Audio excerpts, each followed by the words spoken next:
Salam, selamat pagi. Perkenalkan, saya adalah seorang guru yang mengajar di sebuah SMK di Kota Kupang, tepatnya di Provinsi Nusa Tenggara Timur, yaitu SMK Negeri 2 Kupang. Dan nama saya adalah Ibu Dormel Fora. Dan tujuan dari saya membuat video ini adalah untuk memperkenalkan program Semangat Guru 2 sesi 1 yang sementara saya ikuti, yaitu kegiatan ini dari Kementerian Pendidikan, Kebudayaan, Riset, dan Teknologi dari Guru Belajar dan Guru Berbagi. Program ini juga saya baru ikut dalam sesi pertama, yaitu motivasi dan merdeka belajar.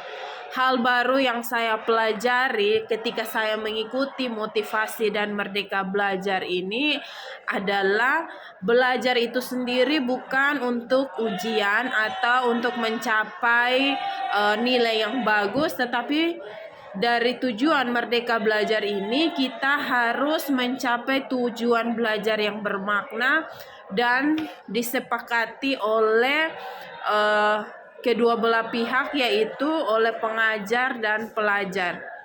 Dan motivasi itu harus timbul atau muncul dari diri sendiri, yaitu dari pengajar maupun pelajar, sehingga ada diferensiasi ketika cara belajar itu diterapkan.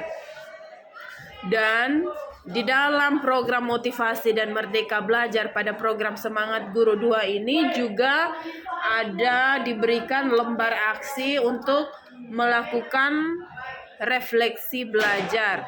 Jadi lembar aksi ini juga membantu saya untuk melakukan refleksi mengajar, yaitu saya juga bisa bergaul dengan orang-orang yang memiliki motivasi tinggi, selalu berpikir positif. Kemudian saya juga harus bermimpi yang besar untuk mencapai tujuan saya. Kemudian saya juga harus melawan rasa takut dan rasa ragu-ragu di dalam melakukan pembelajaran yang ada di dalam kelas. Kemudian segala sesuatu yang saya lakukan, saya harus lakukan dengan hati yang senang. Dan ini merupakan program refleksi mengajar saya yang saya sudah buat, yaitu lembar aksi ini saya sudah buat di dalam kelas dan saya sudah kumpulkan, ada beberapa lembar di sini. Kemudian tips-tips yang saya berikan untuk para pengajar di dalam mereka mengelola motivasi kemudian menerapkan merdeka belajar, yaitu yang pertama, kita harus menentukan gaya belajar kita di dalam kelas. Artinya kita harus menentukan cara mengajar kita, cara anak-anak belajar, sehingga semuanya saling membantu. Kemudian kita juga sebagai seorang pendidik harus membuat agenda belajar. Kemudian kita juga harus menghindari gangguan belajar. Kemudian fasilitas apa saja yang ada di dalam kelas kita harus gunakan semaksimal mungkin. Dan kita juga harus tetap termotivasi dengan tujuan pembelajaran kita yang sudah kita tetapkan bersama. Dan yang paling terpenting untuk semua kegiatan itu ialah istirahat yang cukup.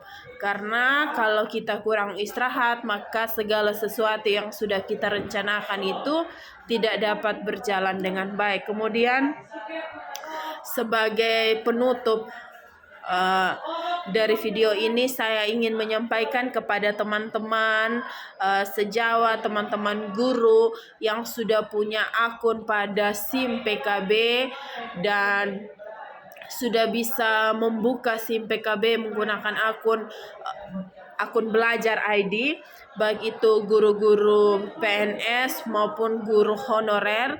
Kita sudah bisa membuka akun itu, kemudian kita juga bisa mengikuti beberapa program yang ditawarkan oleh pemerintah, termasuk program Semangat Guru 2. Program Semangat Guru 2 ini juga baru berlangsung pada angkatan pertama. Oleh karena itu saya ingin mengajak teman-teman sekalian untuk mengikuti pelatihan Semangat Guru 2 ini karena sangat membantu kita dalam memotivasi kita dalam belajar maupun memotivasi kita dalam menerapkan Merdeka Belajar itu sendiri. Mungkin itu video singkat saya yang dapat saya bagikan. Sekian dan terima kasih.